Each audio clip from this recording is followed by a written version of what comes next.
इथे आपण गळ्याचं मार्किंग करून घेऊया. तर मी इथे अडीच वरती गळ्याचं मार्क केलं.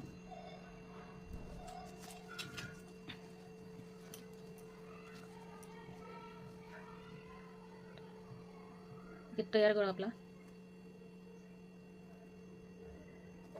5.25 आहे. ते मी 5.5 वरतीच मार्क केलं. 5 आहे तर आपण इथे 5.5 वरती मार्क केलं. इथे 2.5 वरती इथे आपण 1 इंच वरती गोलाई देऊन घेऊया.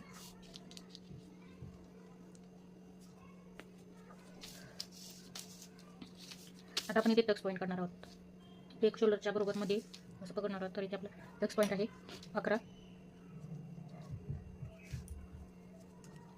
आता आपण काय करणार आहोत, इकडच्या बाजूने हुकाईच्या बाजूने आपण 4 वरती मार्क करणार आहोत.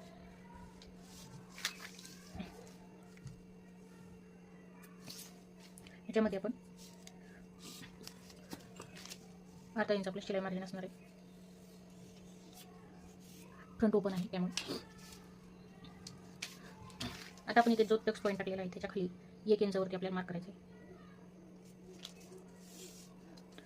आणि इथून आपल्याला इथपर्यंतचं जे काही आपलं अंतर आहे ते आपण जॉईन करून घेणार आहोत.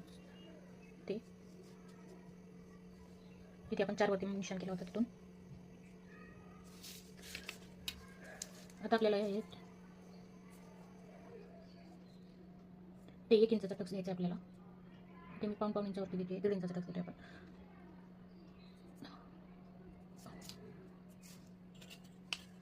आता आपण एक जोडून घेऊया.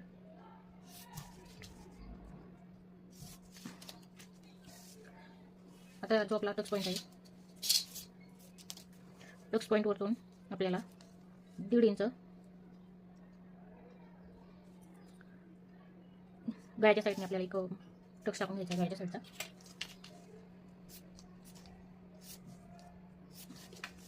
त्यानंतर हा जो टक्स पॉईंट आहे या टक्स पॉईंट वरून आपल्याला 1.5 इंच